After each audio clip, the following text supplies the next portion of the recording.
So welcome to everybody who's coming into the webinar today. Super excited about it. We're going to talk about topics that are hot today and might take a different look at them.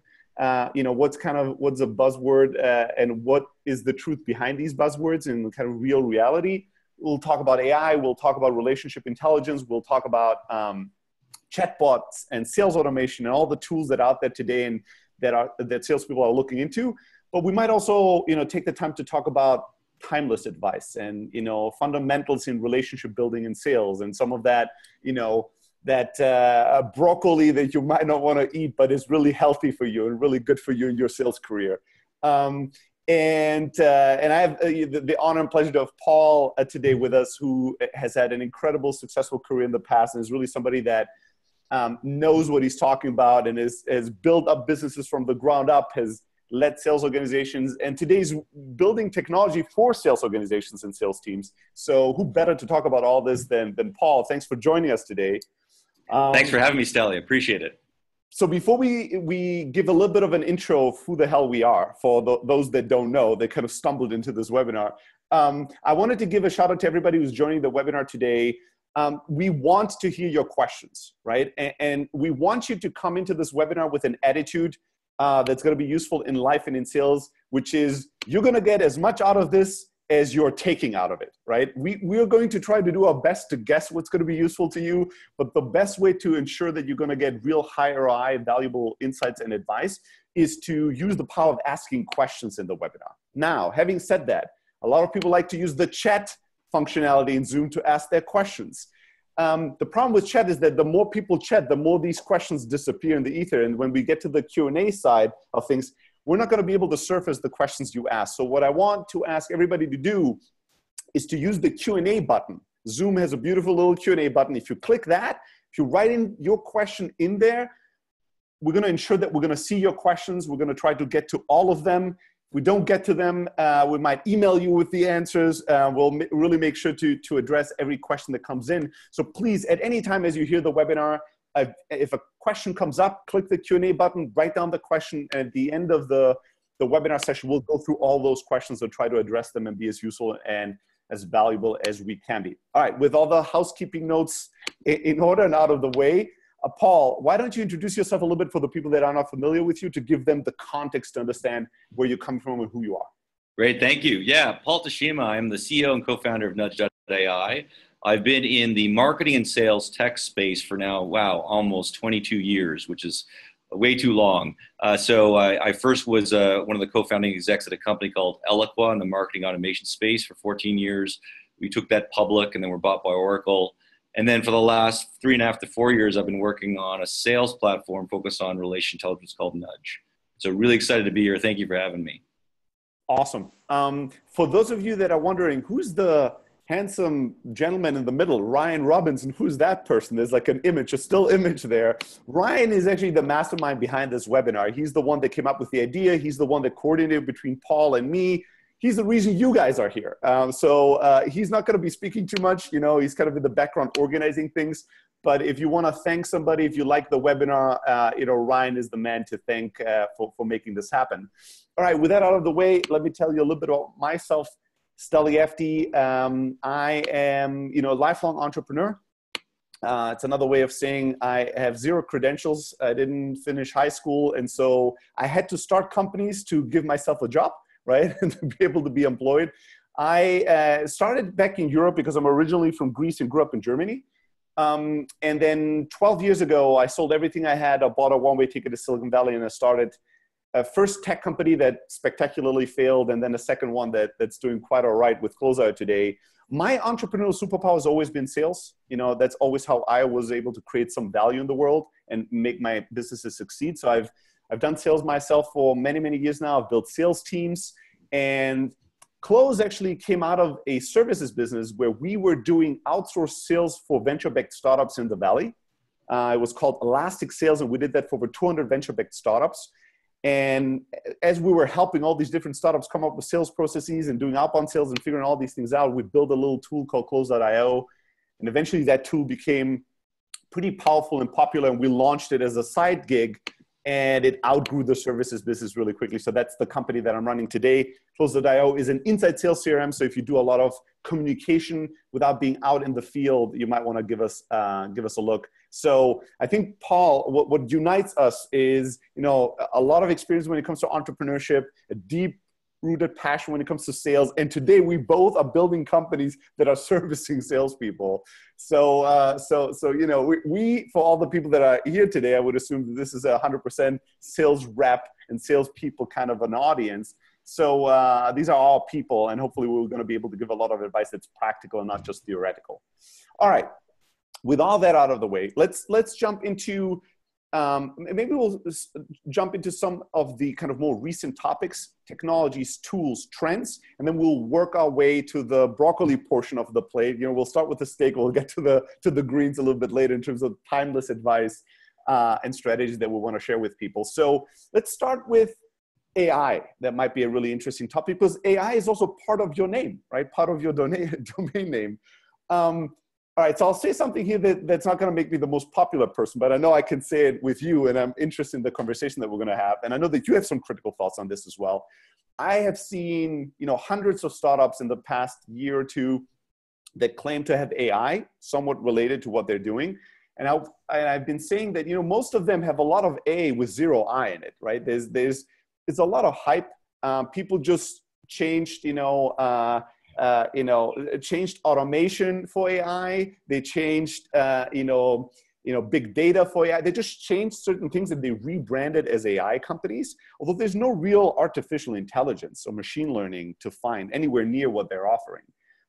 So from your perspective, as somebody that is building an AI technology company today, what do you think is the state of AI, especially when it comes to sales and business? What is real and what is hype, and how should salespeople think about this?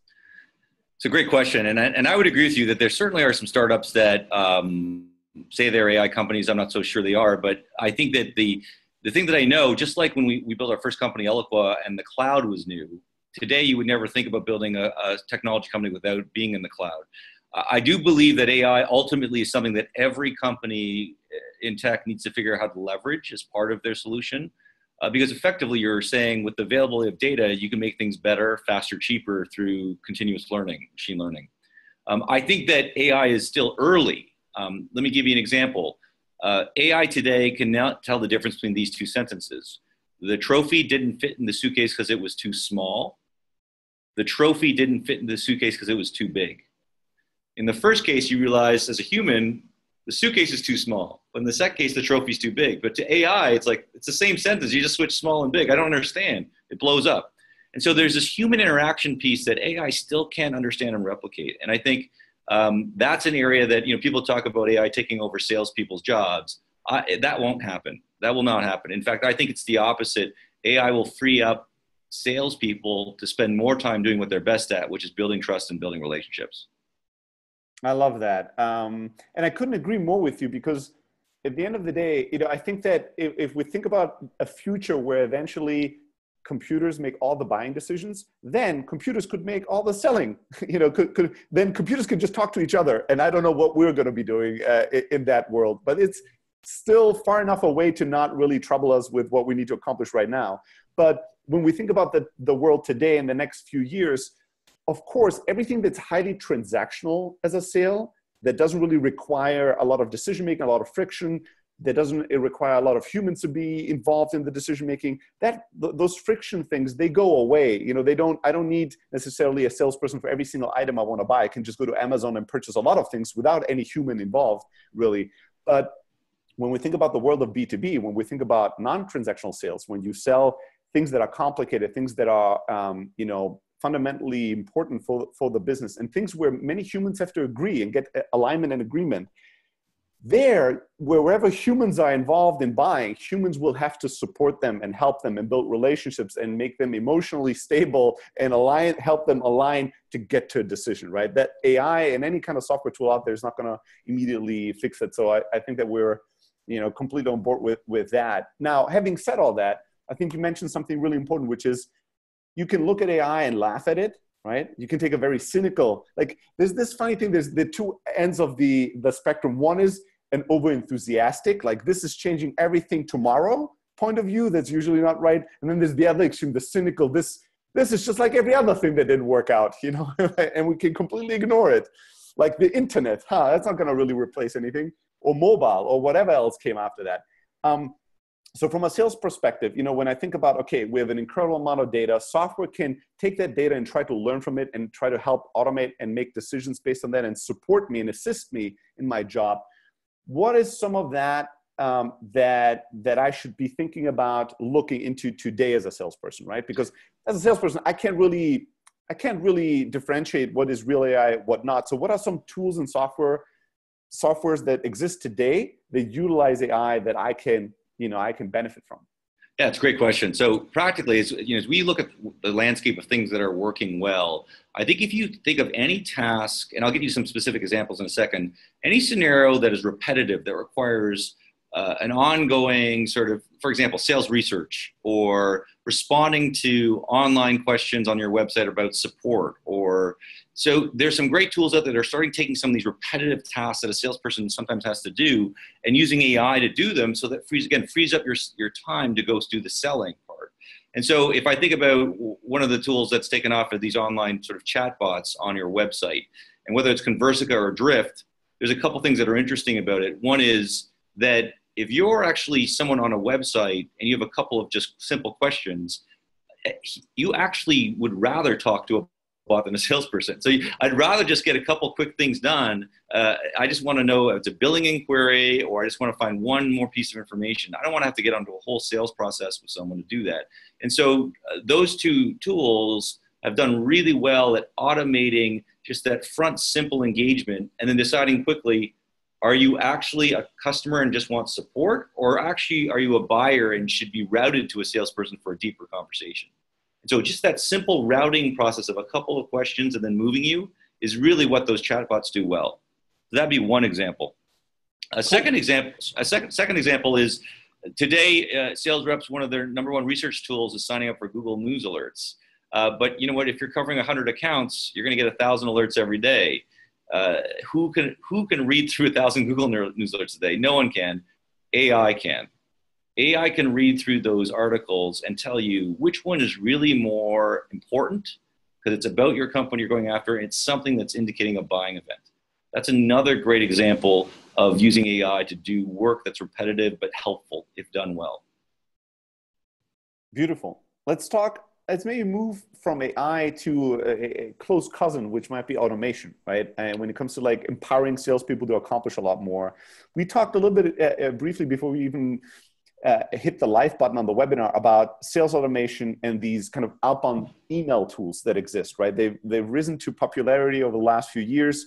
So now sales teams and salespeople, instead of sending 100 cold emails today and then having to remember to follow up on those emails and like send 4, 5, 6, 7, 8, 9 emails, which could be very complicated if you ping 100 new ones, if you kickstart a sequence at the beginning. To do all this manually is obviously incredibly time intensive, very repetitive, and doesn't really need that much creativity, right? The creativity part is figuring out who to send the email to and maybe coming up with the sequence and the design and the content of the email, not the sending, hitting the send button. It's not really where humans add a ton of value. So now we have these tools that automate that, right? You write out the sequences, you push in the leads, and then the software takes care of it. But obviously, as we've introduced these tools, powerful tools, and we've given them to more and more salespeople, more and more prospects get more and more emails in their inboxes, right? So you were just recently at a sales conference where this was a hot topic. And I'm curious to hear kind of your thoughts on what's going on with sales automation today and the pros and cons and what people need to be aware of.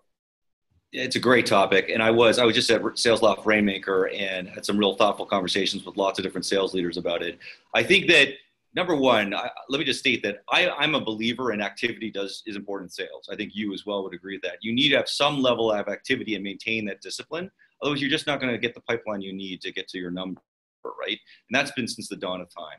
I think with the innovation around sales automation, now putting in the hands of maybe a BDR, the ability to send 16 emails in 4 days, you're getting a wave of outbound activity that is beyond what I think they thought would happen. And so you're getting this, the buyers are getting inundated by all this noise. And I think it could work in a scenario where you have unlimited number of customers, like you're selling to the SMB or the lower end mid-market. But as you start to move up market, you start running out of people and pissing people off pretty quickly. And if 84% of all B2B buying processes start with a referral, that's a sales benchmark index quote, you're really only vying for that 16% that isn't.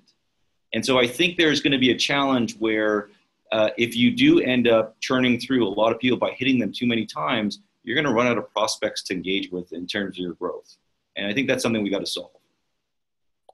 How do you solve that, right? So you're using a sales automation tool today. You have a super aggressive sales force. They're hitting high volume of numbers. They saw some amazing success maybe a year ago, maybe 2 years ago. That success is now declining, and the hypothesis is, well, we're running out of leads to ping and we're pissing off a bunch of them, or creating a bad brand reputation where people turn away from our messages because they've been bothered by our messages in their inbox, for instance.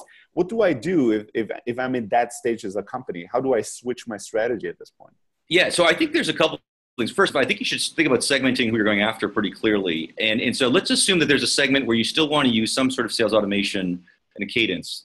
I think what you need to do is do a blend of sort of automated cadences, but also interrupt with personalization. So in other words, if you do need to put together some form of cadence, some sort of sequence that has over days, you do need to vary up the content, be thoughtful.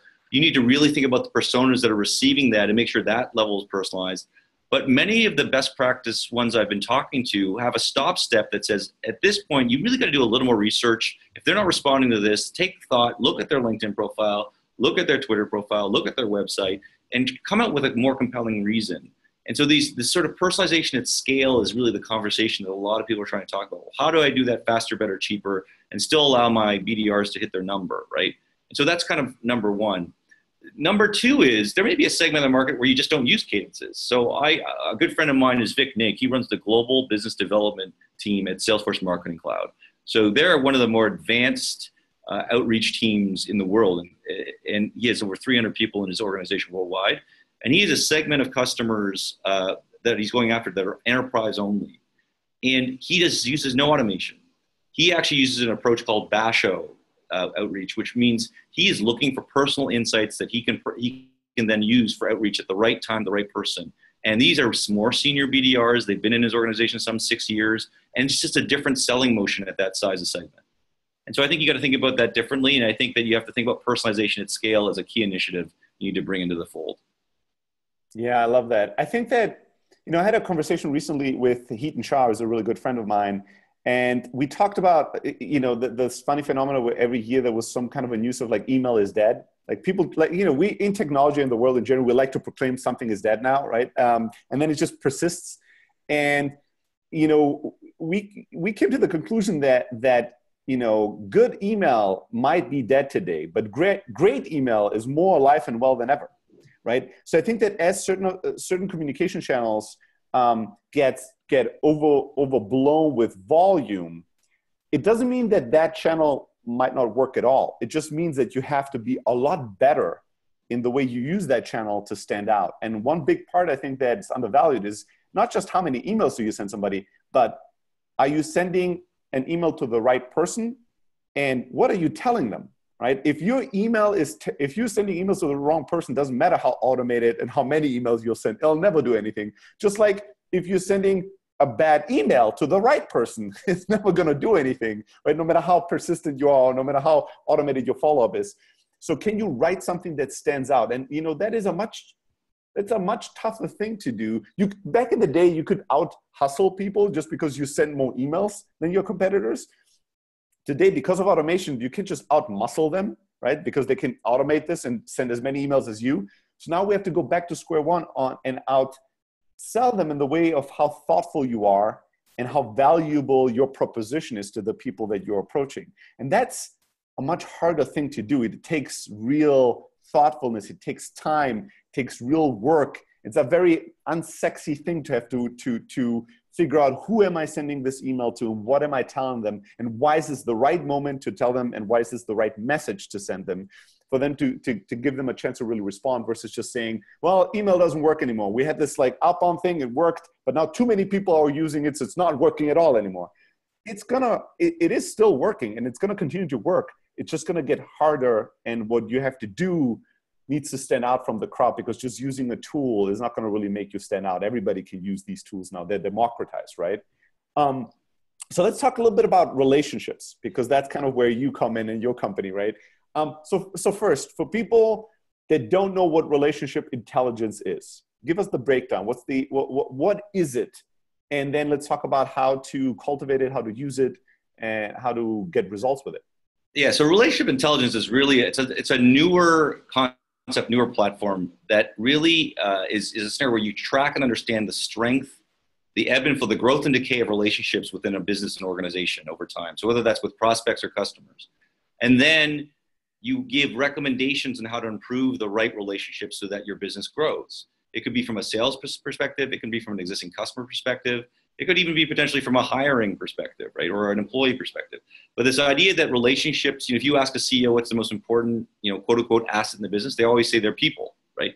And so what's next? Well, it's the people those people know and are building relationships with to grow your business. And so what we do is we put companies like Nudge put a data layer there and understand, okay, what's going on with those interactions and which ones are the strong relationships and which ones are the weak relationships, and are those the right ones you should be focusing on? So instead of, so I get about once a week, somebody sends me an email, and they usually ask me, Steli, I've seen that you're connected with XYZ on LinkedIn. Could you make an intro?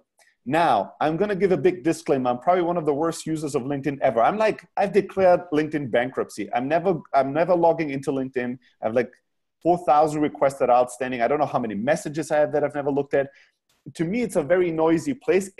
But I'm also selling to SMBs. I'm like, the startup world is my world. So my customer base isn't there. So as much so I can afford to not be on top of my shit when it comes to LinkedIn. But I'm not like a heavy user of LinkedIn. And I have too many contacts there. And most of them I've never met. And I don't know why I'm connected to them in the first place, to be honest. So, 9 out of 10 times when people ask me for an intro because they've seen that I'm connected to somebody on LinkedIn, my response is, I have no idea how I'm connected to this person. So I really can't give a great intro, which is a terrible experience, right? So what you're saying is that, you didn't just build a tool that allows me to say, oh, Steli is connected with these 10 people that could potential buyers. Send Steli an email asking them to connect you. You build a tool that can figure out who of these people do I have a real relationship with versus not. And one thing that's important about you guys is that it's also opt-in, which is something I didn't realize at first glance, which makes a big difference. So this is not going to be a Nudge.ai pitch, right? You don't really here for that, and I'm prompting you to give us a little bit more about the product because I think it's interesting.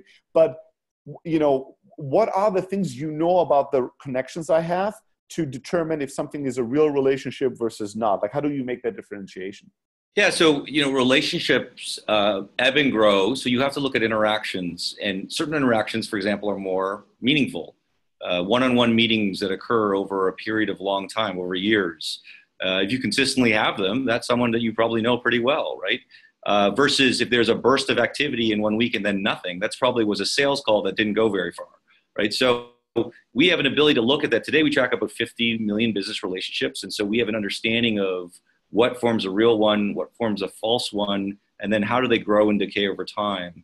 And you brought up a good point in that, the way really one of the challenges with LinkedIn is that, and I love that platform, by the way, I do actually like it. It is noisy, but as a publishing platform, it's fantastic.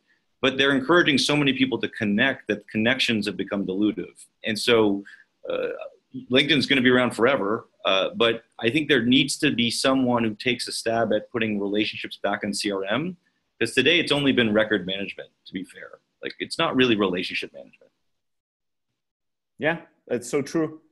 But let's talk about, so let's talk a little bit about not just the tool sets on building relationship management, but also the philosophies that guide these tool sets, right? And how salespeople need to think about things. So one of the things that drives me crazy is that, in today's world, like we're as salespeople, especially as people in sales that are in the tech space as well, or interested in technology, we're constantly asking ourselves, what's new? What's changing? What's kind of the newest thing I need to use? What's the newest tool set? What's the newest outreach philosophy? What are the growth hacks? What are the sales hacks, right? Shortcuts, and tool sets that can allow me to get from point A to point B quicker, faster, cheaper, easier. The problem with that, if that's your main guidance of making decisions and trying to decide what to do and how to do things, the problem with that is that anything that makes things easier, faster, cheaper can be used by anybody. So then it becomes meaningless again, right? So the opposite question of that is to ask, what will never change, right? Not just, and this is the famous Jeff Bezos example of innovation, right? Not what is changing in technology, but what will never change. Nobody will ever want to pay more for the same thing, and nobody will ever want to wait longer for the same thing. So let's just try to make these two things better forever using technology. And I think in sales, I think humans are social creatures by design and by nature. And humans love interacting with other humans. They love buying from other humans. We might think rationally that that's a flaw or a bug, but it is a reality, right? It's not just rationality that happens in humanity. It's a lot of, irrational things that guide things. And I have a good example of this recently that also ties into our AI discussion where, there's a lot of AI or kind of hybrid AI and some outsourcing tools out there to replace your, assistant or secretary, right? So there's some email address, and that represents a human being and that then can help you scheduling calls, for instance, and act as an assistant. Now, some of the tools and companies out there, they actually have some machine learning, some automation in there, and then some humans are checking in. And there's tools out there where it's basically just 20 different freelancers that all log into your account, act as one person, right? But the idea is that this email account will act as a real human being, act like your personal assistant, and will help schedule things. Cool, that makes perfect sense. The funny thing is, I had a real assistant for a while, and she was so awesome that she grew into a much more important role in the company. So I lost on that. But for the while that she was my executive assistant, one phenomenon that I saw again and again and again is that she would schedule calls for me. I would have these calls.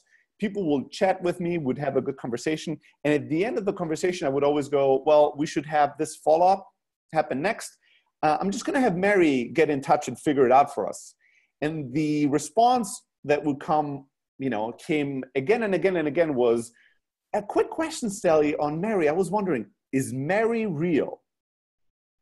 And that was such a mind-blowing moment for me. It happened once and I didn't pay much attention, but once it happened the fourth time, I was like, ooh, there's something interesting going on here, where people start wondering, I'm interacting with this Mary person, and she seems super nice and she's super smart, and I feel a certain way. I feel like this is a really great person. And now I'm wondering, shit, is Mary real?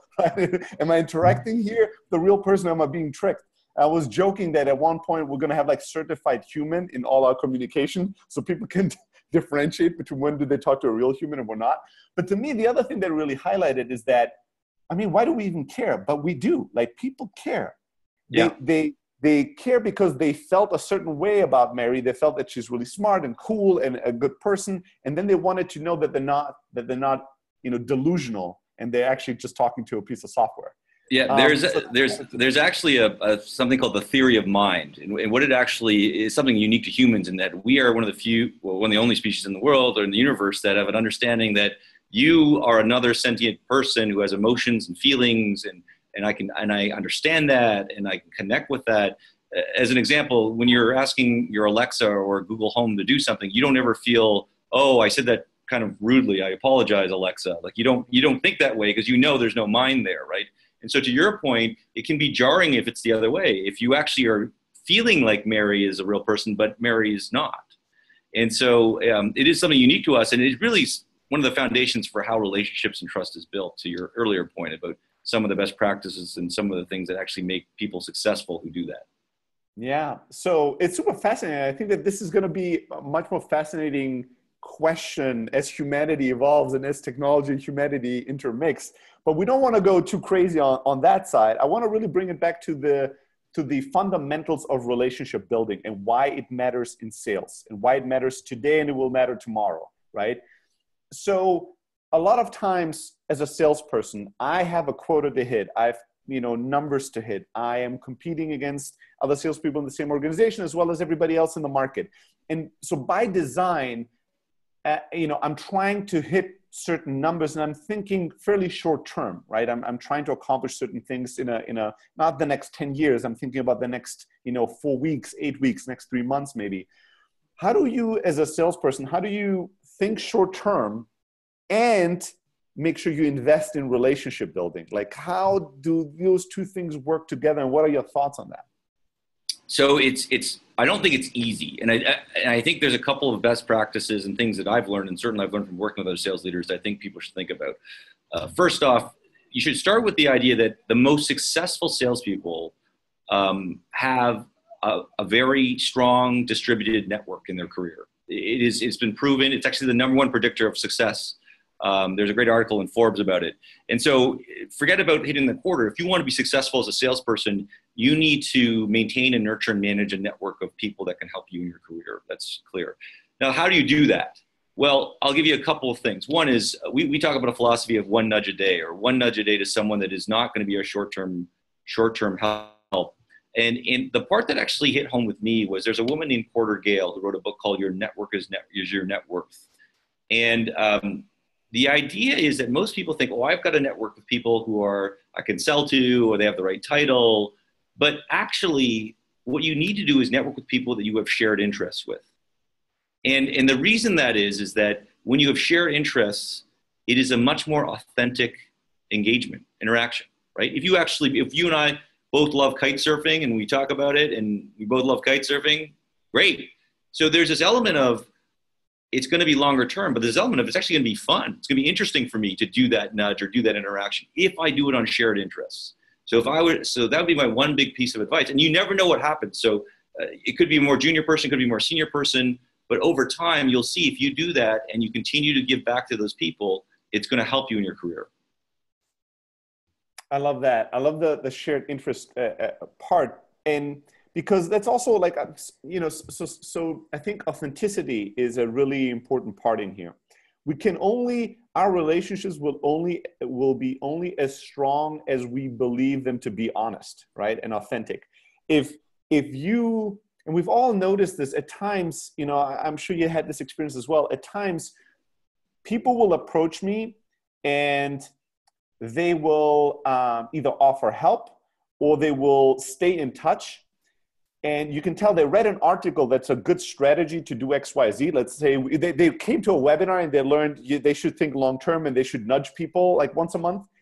But you can sense as a human that anytime they nudge, it's very transactional. Like they doing this as a business strategy. Like, hey, Steli, and even the smile, we all have been like a fake smiled. There's all these things you can do that are not authentic. They're not, where you're not congruent. The way you feel, the way you truly think is not the way you act. Where you're like more robotic. Well, I read, smiling is good. So everywhere I go, I have this like psycho smile on, and why don't people love this? Or I'm checking in on Steli and I'm pretending I care. Hey, Steli, I hope your business is really good. What can I do to help you today? And it's like, listen, it's not that you can't offer help, but asking this question with the background of our relationship just doesn't feel right. Like it feels like it's a fake offering, right? So I think authenticity is so important from a human perspective for us to buy into the relationship, to open up and be like, all right, this person seems to be honest, so I can now be honest, and to have an experience that's pleasant enough and fun enough so that I actually want to read your email or jump on a call with you or hang out or grab a drink or grab a coffee, right? And so having honest, genuine shared interest and being able to talk about them is a great tool for that. Also, because a lot of times I know that when we talk about kite surfing, I'm not trying to sell you my software, right? And you're not trying to sell me on something we know we're not talking about something that none of us has really any, financial interest in. So it's much easier for us to just be open and have fun and talk about something where we don't have to look behind the scenes of what is really, what's really going on here. But even with that, like I could see people now, doing a little bit of research on me and then sending me an email about MMA because I'm a huge MMA fan and martial arts fan, and pretending they're really into it when they're not, right? Yes, so, that's the problem. Yeah, agreed. So how do you figure out where to find commonalities with people? And what do you do when you want to have a business relationship with somebody, but you're not into kite surfing, right? And Paul, just told you at this business conference he loves kite surfing. You're like, but I don't know anything about it. So what do I do now? Right? So yeah, I mean, there's a difference between a shared interest, which is obviously harder to find, right? You're not always going to find that. And then the idea of being interested in what they're interested in and trying to understand their interest. And that doesn't mean you have to genuinely love what they do. And so there was this report done by a company called Trusted Advisor. They interviewed 62,000 buyers. So this is a great report. And tried to understand what actually builds trust. Like what actually builds trust in a buying and selling relationship. And a lot of people initially thought, oh, it's the person who understands their domain and expertise. They are the expert. And a lot of people thought, oh, no, it's the person who's reliable. They do everything they say they're going to do in the sales process. If they want something done by Tuesday, they send that to them. If they want this question answered, they do that. But actually, the number one factor that drives trust in a sales process is what they call business intimacy. It's the human-to-human connection. It beat every other characteristic of a salesperson by far. And, you often ask, a sales leader will often say, I got to get my team to sell value better. They got to sell value. We shouldn't be talking about price and products, talking about value and what we're doing. You never get to value if you don't have a relationship that's good enough so they'll tell you their true problems, right? If they don't tell you, if you can't get a buyer to tell you what they really care about and what they want, what they aspire to do with their job, you're not going to be able to sell them something. And so I think that relationship piece is critical at the start, and it's critical to make that connection. Even if you don't have a shared interest, at least be interested in what they're doing and learn about it so that you can have an authentic conversation about it. Yeah, I love that. I also love, I've talked about this many times where you sell on 3 levels. There's first you sell yourself, then you might have your product and service. And then also there's a company level to it, right? So a buyer needs to believe and trust in you and think that you are somebody that's successful, somebody that has authority or expertise and is the right person to interact with. But then on another level, they need to believe in your product and believe that the product can deliver what they want. And then they need to also believe that the company is going to be around, for another day. And it's not a company that is going to start lying and stealing their money or do some other stuff that's not ethical. But the first thing that you always have to do is the personal pitch. The people have to buy into you. Mm-hmm. And we've all know this. If at my first interaction, we've all had interactions with people where we instantly were turned off really strongly. And we're like, I don't like this person. I don't want to be around this person. It doesn't matter what if you don't trust somebody, it doesn't matter what they say. It doesn't matter what the content is they communicate with. They could be telling you they're going to give you $10 million. You're not going to get excited. That's a great message. It's a great message of value. If you don't believe it, it doesn't matter. It's meaningless. And then at the same time, we've all have met people that you're instantly attracted to, not talking about attracted from a personal point of view, but just like this person is interesting, this person is exciting, this person seems funny, this person seems smart, this person seems like the type of person I'm interested in, right? Or I want to be around, I want to learn from. And then, you're going to give them a lot more leeway on the product or even company. Even if you have some concerns, you're going to wait it out a lot longer. You're going to give them a lot more chances to see, because you think, well, I think this person is so amazing. Maybe I'm wrong about my opinion about this product. Let me give them more chances to explain to me why this is or isn't the right tool for me to use. The other thing really, I think when it comes to the importance of relationships is, again, I think there in sales today, there's a lot of, back in the day, there's been this strip us and steaks, you wine and dine, this philosophy that all that mattered was that you spend a huge time with people. And then because people are dumb, and back in the day, companies and people made dumb decisions in the way how they bought and sold, not the best company, not the best technology, not the best service won the business, but whatever one was, able to buy themselves into the hearts and minds of the decision maker. And I think I see it, at least today, a lot of times with tech companies and startups, that they think, well, we want to do this better. We just want to win on the merit of our technology and product. And we don't want to invest in these relationships. And why can't I just send an email versus going and meeting somebody person to person? That doesn't scale. And why should I make a call? Can't I just have them sign up a form and check out a video on a landing page? Like, can't we just automate things and make them more scalable? But the thing that people miss is that I can't build a relationship with a landing page. I can't build a relationship with an automated form. And yeah, to a certain degree, maybe some of the reasons why in the past, certain businesses got the business was not always ethical. And I think that we're getting away from that, which is awesome. But on the other hand, if I get to golf with you for 2 years, right, and you're the CTO of some Fortune 500 company, it's not just that we both like golfing, although that helps. it's also that in 2 years of golfing, I will learn a lot about you if I truly care, right? And all that knowledge of how you make decisions, what the pain points are, what the different inner politics and driver dynamics are of how the organization makes purchasing decisions, and all that knowledge will help me be a better provider and be a better vendor and actually accomplish the idea of getting to a decision and to a purchase, because I understand how your organization works. And that's something I can't figure out on you filling out a survey or clicking and watching a video or even having a 10-minute conversation with me about something, right? We're always going to stay on some level of surface. We can't go really, really deep. And the bigger the purchase, the more complex the purchase, the deeper I need to understand you in order to be able to service you.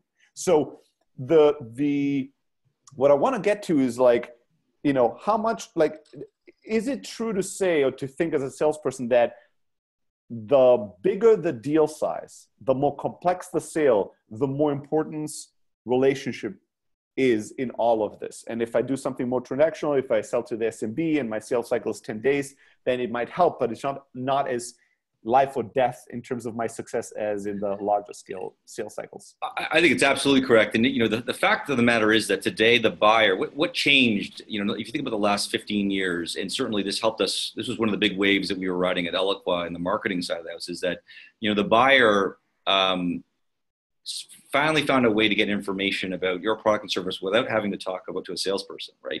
They could search on Google, they could go to social, they could ask from their colleagues and people that they're connected to about that solution. And so it used to be the salesperson's value was, I've got all this information, and if you want it, you have to talk to me. And today that's not true. And so what's happened is the salesperson now needs to move from information holder to enabler of the value that you're going to get as you go through this process as a seller, as a buyer. And so they become much more of a quarterback of, oh, you need to talk to this resource here or this customer. Oh, here's an industry article that makes sense to think about your business. And they become much more of this quarterback than actually the information holder. And because of that, the relationship matters. The relationship matters even more. Because if you were just giving information and you're the one who has it, you've already got a reason to talk to them, so you're already captive. But now they don't. And so you really have to earn your right to get in that conversation.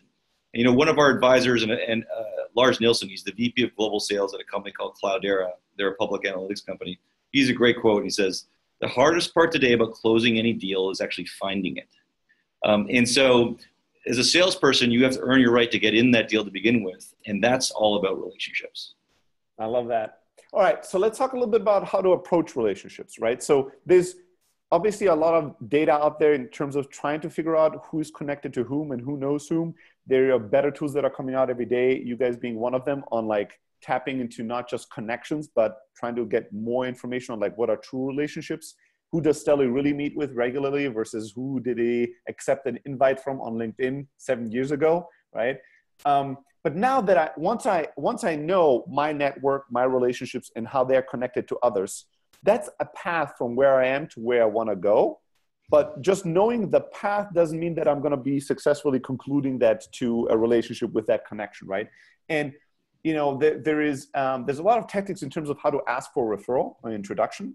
There's also a lot of missed opportunity, and I want to talk about that a little bit later from my point of view on what happens after somebody made a connection happen or introduction. Like a lot of times the feedback loop there is never closed, and I think that's the biggest missed opportunity.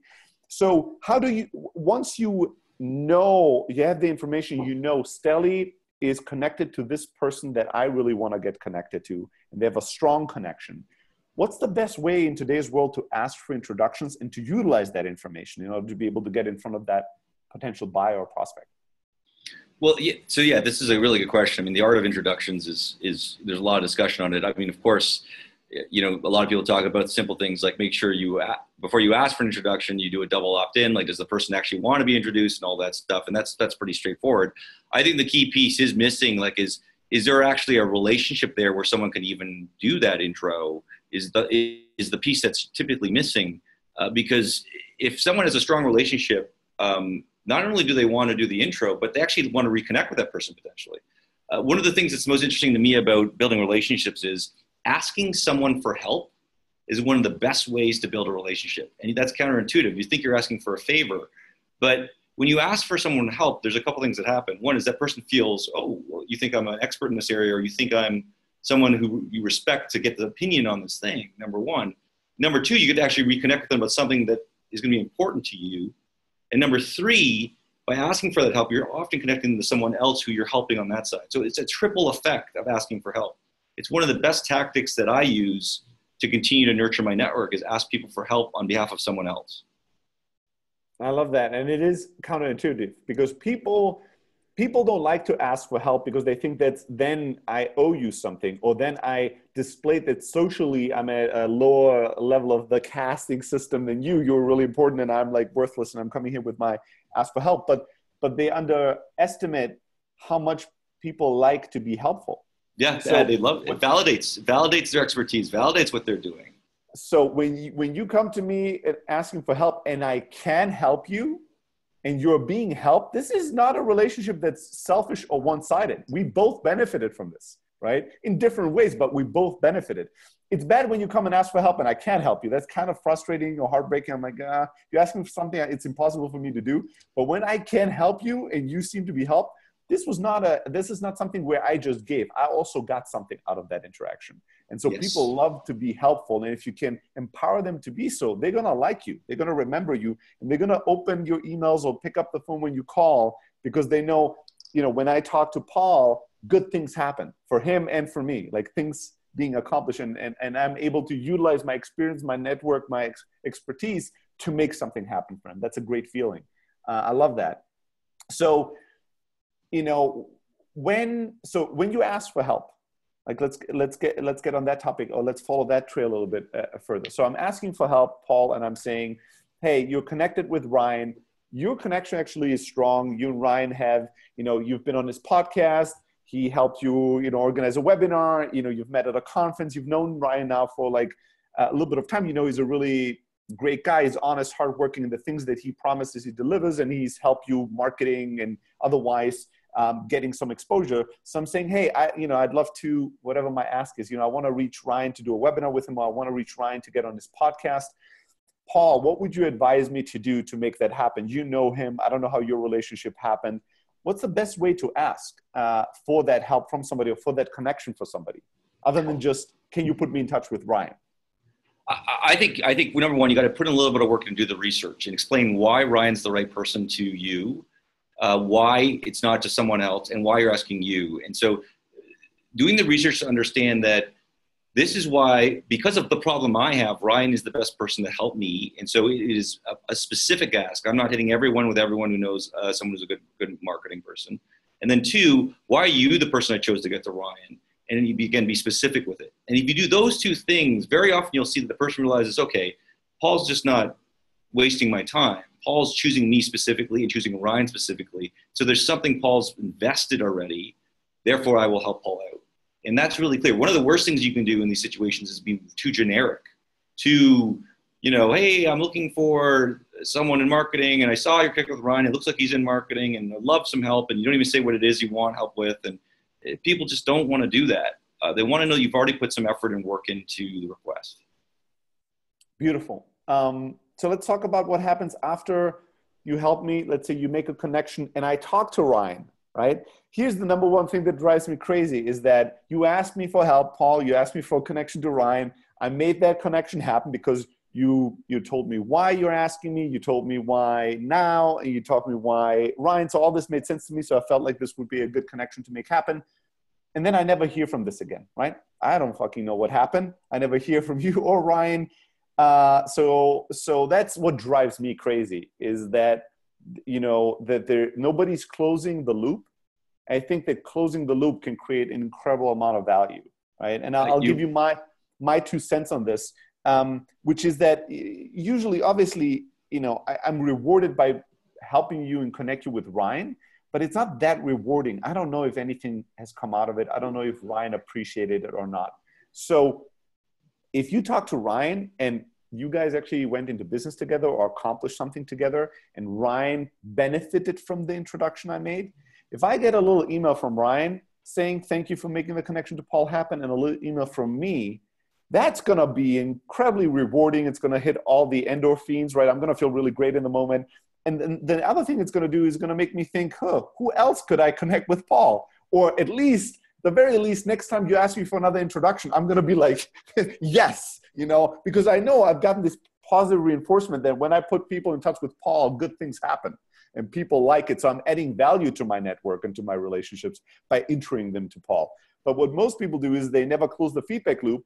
And then, who's closing the feedback loop is the one out of the 20 that wasn't happy with that call. Like if there's somebody that didn't like the conversation, that person's going to get in touch with me, right? That person's going to tell me this was a waste of time. And that obviously will make me never respond to any of your messages anymore, or never make another intro.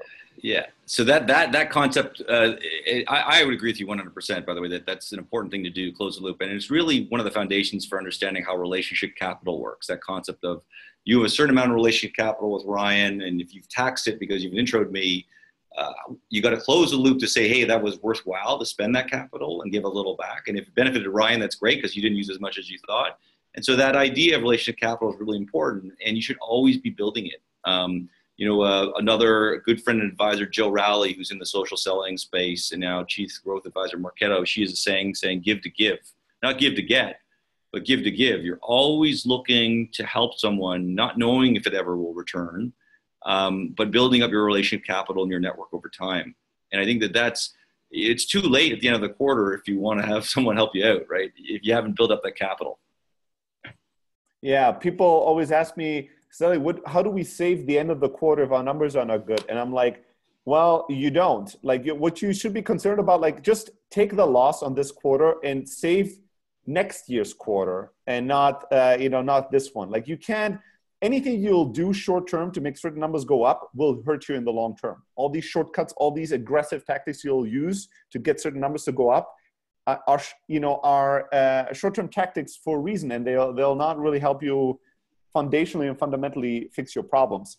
I think this is a tough concept though, and this is something I see people struggle with, this idea that they should be helpful, this idea that they should build a network and relationship, this idea that they should invest in their network and without getting something immediately in return. Like people are nervous about this. I can literally sense sometimes people they feel like they feel like I can't just be helping people and jumping on calls, making intros, investing, and because I'm gonna like lose money, I'm gonna lose time. Maybe there's a certain nervousness that they're not gonna be repaid. Like they don't have the comfort of enough success already accumulated and enough proof to be patient, right? To me today, it's easy to be patient. And for you, I assume it's the same thing because I've had, a 20-year career as an entrepreneur. I've been repaid back by relationship where it took 6, 7, 8 years for the person that I helped to grow into a role where they could help me, that I trust this process. I just give and I never pay attention or keep track of who I helped and how much, right? I don't care. I just trust the universe that good things come back to me. And I have enough proof of that. But people early in their career oftentimes, so people that have struggled maybe in their career, they don't have that proof and you can just sense the nervousness. They want to give, but the moment they give, they're trying to calculate, when will I get something back? How long do I have to keep my breath before I can ask you for a favor back? And that nervousness comes through. Like you can tell that it's not this give to give. You can tell that helping me with another motive. They want something from me and it just doesn't feel the same way emotionally as a human as well. And you kind of discount the help they offer you. It's like, yeah, he or she is helping me, but it's because they want something from me as well. Yeah, it's a great point that it's hard for them to see the long game. But I'll tell you this, we did some data analysis on the strength and size of networks based on the seniority of the role in sales. And what we found was that the biggest jump is from becoming a BDR to an AE. So in other words, and not all BDRs become AEs. And it was a much smaller moving from an individual salesperson to sales management. And what that means is that you actually are doing most of your networking building earlier in your career as a sales professional. To your point, some of those people that were junior to start with end up running sales teams down the road. And so you want to be doing it now, early in your sales career, because that's going to pay off in the long term. It's not going to work as well when you're already in sales management because you just don't have as much time to build those networks that's going to do it. And think of how many more people you actually interact with as a BDR versus a head of sales, right? Head of sales, you spend probably 60% of your time internal. And so those opportunities need to be taken advantage of early in your sales career because they're going to pay off in the long run. Beautiful. And this really ties into the question that Peter posted for us, which is the question of like, how do you know when you've built enough rapport, trust to start asking the lead for something? Like, here's the questions like, when do I know that I've invested enough in the relationship to start asking for things in return, right? And so that's like the magic. That's like the $1 million question. yeah, there's no like, what you want to tell me? There's no formula that everybody can apply to every human relationship to figure this out? Yeah, it's a hard one. I mean, the honest truth is that that's where the body language and actually, to your point, being face to face or at least video to video or seeing the person as a salesperson, that's really one of your skills. Is that understanding, is that person someone I can do that ask for earlier or later, depending on how they're interacting with you? And that's something that's really hard to teach. Although there are many techniques out there that sort of show you that. Are they enough pain to do that? Have you solved their problem? But I think that for me, that's where the human element really comes in, is making that judgment call. And knowing that some people you can ask earlier for things and some people you can't, depending on where they are. I love that. I think my 2 cents on this question are, obviously, if you work on your intuition, if you work on your communication skills, you will get better and better in reading how somebody responds to you and how they potentially feel about you. But that's, when I give this advice to people that don't have, as much experience as I, and maybe are not as skilled in that regard, it's tough for them to like do anything with that information. You can't instantly have better intuition or better sense for humans. But the thing that I think the practical tip that I can give there is that if you don't feel like you know when the right time is, I wouldn't worry as much about the right time, right? I might set a rule for myself not to instantly try to go for things, right? Not to go for things at the hello stage, right? Where the relationship just began, but to give it a little bit time. But then I wouldn't worry about being too early. And I would accept the fact that in many cases, I might be too early because I'm not sure yet, but I'm not gonna wonder or worry about that. What I'm gonna do is I'm gonna just pay a lot of attention what their reaction is when I go for an ask. And if their reaction indicates that it was too early, it's not irredeemable. It just means that I need to adjust, right? So being okay with maybe asking for something that people don't like, or rubbing somebody the wrong way, or getting rejected, which we all don't like, giving yourself permission to ask a little bit too early at times if you're unsure, but then to react and adjust and adopt based on the reactions, I think is a better approach than trying to get the perfect timing at every single time, because that's just impossible to do. Great advice. I mean, a no is better than no answer, right? I mean, I think some of the best things that happen in deal cycles is when you know clearly this is not a good fit early. And so asking sometimes does draw that out quickly. And I agree with you completely. You're never going to get it 100% right. But finding an answer is, even if it's negative, is sometimes good. Awesome. I love it. All right. So with that, we're nearing the end of this webinar. This is, one of the few webinars where you start at AI and automation, and you work your way back to how do you like other humans? And how do you ask for help? How do you stay in a positive relationship with people? But I love that. I love the arc that we were able to span over. Paul, thank you so much for your expertise, the data you were able to share, in your knowledge and your time.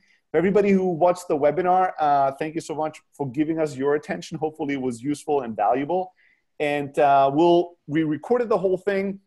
So if you want to share it with anybody on your team, or if you want to watch certain parts again and dig deeper, we will send out a recording to everybody out there that registered or that watched today live.